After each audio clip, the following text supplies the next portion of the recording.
مرحبا، أنا محمد باقر، واليوم دا أسولف شلون تقدر تبني مستقبلك ورا السادس. طبعا تقدر تلاحظ أنه أنا مو هواي فرق على الأشخاص اللي هم بالسادس من ناحية العمر، لهذا راح أنوه على 3 أشياء بداية الفيديو.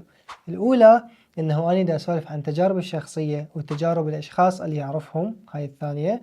والثالثة دا أسولف أني على الوقت الحالي اللي دا يسجل به هذا الفيديو، اللي هو مثلا المجموعة الطبية التعيينات مالتهم قاعدة تقل شوي شوية، ودا تتجه انه هي توقف للأمانة.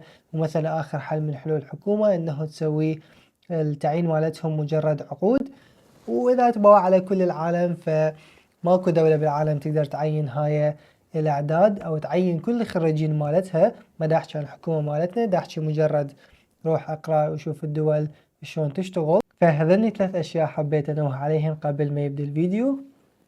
وأني تجربتي بالسادس كانت إنه أكو مظاهرات، أكو هماتين كنت دا أشتغل، وثالث شي بداية كورونا. فكل هذه الأشياء مجتمعة كانت بالسادس مالتي. فوصلنا لنهاية السنة أنا كنت مو كلش منطي انتباه للسادس إعدادي، بحكم إنه الأمانة كنت دا أشتغل كنت ملتهي بأشياء ثانية هماتين. بعدين اجت نهاية السنة فطلعت الفكرة هاي شنو؟ انه انا امتحن نص المواد والنص الثاني اخليه على الدور الثاني. اوكي، فكرة منطقية لحد ما امتحنت الدور الاول اللي هو نص المواد، وما نجحت بنص المواد هذني، فزادت المواد بالدور الثاني. فقلت هل اني راح اقدر امتحن كل هذه المواد بالدور الثاني اللي هي الكفة صارت غير متعادلة غير متوازنة، صارت هنا أنا بالدور الثاني أكثر وهمتين أجيب معدل زين؟ فبوعت على نفسي وقلت أوكي، أحسن حل إنه أني أعيد السنة. فعلا صار هذا الشيء وعدت السنة. بالسنة الثانية كنت مركز أكثر على الدراسة. بطلت من الشغل، عفت الشغل على مود السادس. سجلت بمعهد هماتين. هسه من ناحية المعاهد بشكل عام أنا عندي ملاحظات عليها. أول ملاحظة إنه هو يكون مجرد أعداد كلش كبيرة من الطلاب قاعد تدرس بمكان واحد وما يركزون على الأشخاص فعلا دي يستفادون أو لا. ثاني شغلة إنه مثلا الأشخاص أو الطلاب هذول غالبا ذكور وإناث هم جايين من مدارس كان بيها جنس واحد وبعدين صار اختلاط. هاي شغلة ثانية. شغلة ثالثة البيئة مال المكان. فعندك نقطتين بالبيئة اللي هي بيئة الاختلاط وبيئة المكان بشكل عام، هماتين ما يهتمون بيها. الشغلة الرابعة اللي هو الوقت اللي تقضيه بالروحة والرجعة كطالب سادس، خاصة فترة المراجعة يكون هذا وقت كلش ثمين.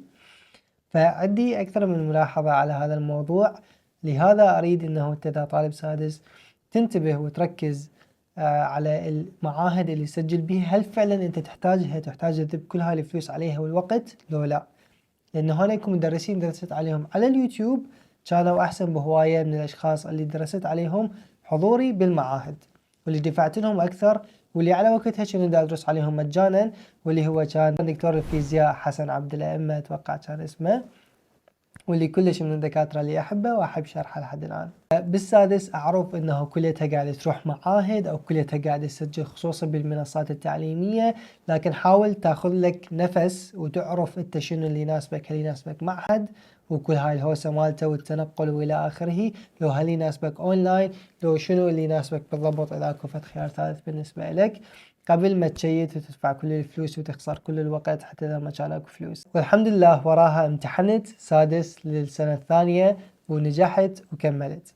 ورا ما كملت سادس جت فترة العطلة، ووراها اجت تقديم على الجامعات. اجت الاستمارة مال تقديم على الجامعات وصارت بي فد عقدة، اللي هي قمت أقدم على كل الهندسات اللي موجودة بدون ما أبوع على المعدل مالتي وبدون ما أهتم. هندسة مدني، هندسة معماري، طرق وجسور، قمت أكتشف حتى هندسات أنا ما أعرف شنو هاي. كل الهندسات قمت أقدم عليها بدون ما يكون عندي وعي إنه ليش أصلا دا أقدم أنا على كل هاي الهندسات. فبعدين صفنت على نفسي قلت إنه أصلا أنا تك سافي، يعني مهتم بالتكنولوجيا وأعرف بيها، وأعرف إنه هاي الاستمارة مال القبول بالجامعات هي مجرد راح تفلتر الأشخاص اللي معدلهم يسمح بهاي الجامعة وتدخلهم السيستم أو يعني تخليهم موجودين، والاشخاص اللي جوا المعدل هذا يعني ما راح يدخلون، يعني مستحيل انه راح تصير. فصفنت بيني وبين نفسي قلت انا شنو الاشياء اللي اقدر اسويها هسه. بوعت على المعدل مالتي شنو الجامعات اللي اقدر ادخل بيها بالمعدل مالتي هذا، خليتهن كليتهن، وشفت انه احسن اختصاص انا اقدر ادخل به هو الاختصاص التكنولوجي. ليش؟ لانه شفت العالم متوجه نحو التكنولوجيا.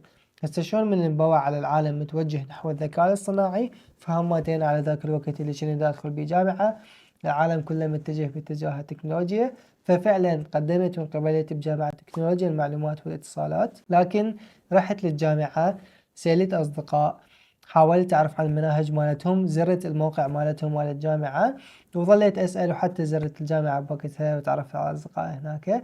بعدين هماتين قدمت موازي على الجامعة التكنولوجية، اختصاص كلش قريب، أصلا نفس القسم تقريبا، لكن بالنهاية ظليت حاير هل أنا أدخل جامعة التكنولوجيا؟ جامعة التكنولوجيا هماتين زرتها، سألت بعض الطلاب، حاولت أسأل بعض الدكاترة كان شوية صعب إنه أسألهم، لكن حاولت أسأل الطلاب، حاولت أشوف الدكاترة، زرت الموقع الإلكتروني خاصة مال القسم اللي دا أروح له، شفت بعض المناهج هماتين موجودة.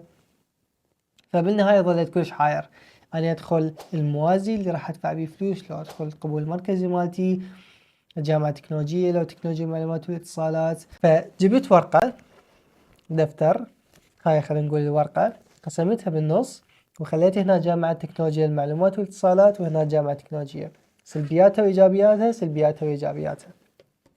ورا ما سويت هاي الحركة اختاريت انه اكمل بالجامعة التكنولوجية وتخرجت منها الحمد لله. وكانت واحدة من اهم الاسباب اللي اذا نجي على السؤال مرة ثانية شلون تبني نفسك، واحدة من اهم الاسباب انه اختاروا الجامعة مالتكم تكون جامعة بها فعاليات والطلاب مالتها يسوون واهس. هسه اذا هاي متوفرة بالجامعة مالتك وانت اوريدي بالجامعة، لا تخلي هذا الموضوع حجة. اذا طلاب ما يسووا هسه انت سووا احسن نفسك. اذا الجامعة مالتك ما بيها هواي فعاليات، فتقدر تسوي فعاليات خارج الجامعة. شنو الفعاليات اللي اقصدها؟ اللي هي حاول اذا اكو فد برنامج تتطوع، اذا اكو فد فعالية تروح لها، ورشات، ندوات علمية الى اخره، نادي مال شطرنج، نادي مال ابتكار، نادي مال تكنولوجيا، اي شيء يكون موجود بالجامعة حاول انه تشترك بيه. انا عن تجربتي الشخصية اشتركت بهاي الاشياء اللي هي كانت جاية من مؤسسات خارج الجامعة تطبق برامج بالجامعة، او من داخل الجامعة تطبق برامج بالجامعة مالتنا. فاشتركت بكل مرحلة على الاقل ببرنامج واحد. والحمد لله حتى دائرة الاشخاص المحيطين بي كليتنا كنا نحب هيك نتحرك ونسوي اشياء جديدة، بازار روح اتطوع بيه، روح بيع بيه، معرض روح حاول تشارك، لوجستيات، تشتغل وياهم على اي شيء ثاني، كتابة، تصوير الى اخره.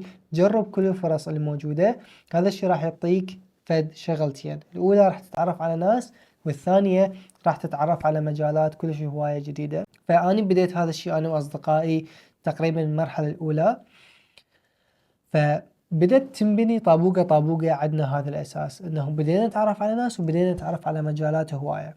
فورا هذا نريد نسوي تسريع للزمن، ورا سنتين ثلاثة احنا قمنا نشوف فرص كلش هواية كتطوعات وتدريب، وبعدين قامت تجينا فرص حقيقية اللي هي فرص عمل. من هذا أول تطوع أنا أخذت، اللي هو مجرد شخص اجى قال لي والله احنا معوزين شخص بالتيم مالتنا وبالفريق مالتنا، احنا برنامج الفلاني، وشو رأيك انه تتطوع ويانا؟ قلت لهم يلا شنو راح اسوي؟ واحد اثنين ثلاثة، تقدر تسويهن لو لا ما اكو مشكلة انا اقدر اسويهن. وبديت وياهم وتعرفت على كلش هواية اشخاص واشياء من هاي الرحلة اللي هي كانت مجرد يلا.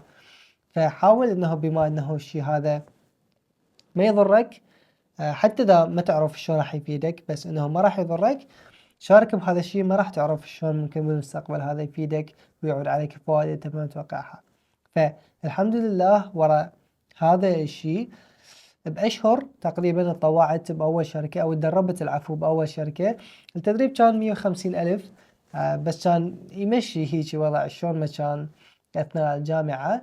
أخذت هذا التدريب ومنه شوي شوي بدأت تسلسل الأمور، والحمد لله حتى كل الأشخاص اللي محيطين بي اللي كنت أشوفهم بهاي الدوائر اللي هم يتحركون ويتطوعون ويدربون، يروحون ورشات، يحاولون يسوون فد أشياء يمنى ويسرى خارج الجامعة وخارج إن هم يقعدون الصبح يروحون للجامعة ياخذون محاضرات ياكلون ويرجعون، كليتهم وصلوا لأماكن لطيفة مقارنة بغيرهم. فإذا نريد نختصر الفيديو كله ب3 نقاط شو راح يكونن؟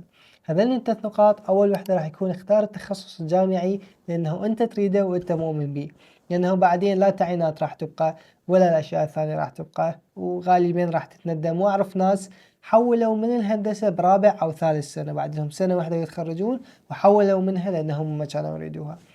ثاني شغلة، حاول إنه تاخذ كل الفرص اللي هي إذا ما فادتك فما راح تضرك، ما تعرف هاي شلون ممكن تقلب حياتك كلها حرفيا ورا فترة. وثالث شغلة، من تصير عندك تجارب هاي التطوعات والورش وتتعرف على ناس وتسوي كل هاي الأشياء، راح يبدي السي في مالتك انترس، راح تبدي يصير عندك أجنحة، أنت تقدر تطير بنفسك، ما يحتاج إنه أنت تبقى تعتمد على الدائرة مالتك، على جامعتك، على معارفك وعلى كل هاي الأشياء. راح تبدي تقدر تروح لأشياء أبعد وتسوي أشياء أبعد اللي هي من الناحية المهنية. السي في مالتك من يكون مليان أنت تكون بموقع أقوى من إنه التبادي بعدك وتحاول إنه تاخذ أي فرصة من الشركات. بعدين من تملي السي في مالتك راح تقوم أنت تقدر تختار الفرص اللي تناسبك وترفض الفرص اللي ما تناسبك. بالنهاية أنا فرص العمل والتدريبات وكل الأشياء اللي أشوفها واللي يحاول واللي يعرف انه هي راح تفيد الناس دا اشاركها بقناة التليجرام مالتي وبالانستغرام هماتين مالتي، وتابع قناة اليوتيوب هاي اشترك بيها حتى تشوف الفيديوهات الجاية، وكل التوفيق يا رب.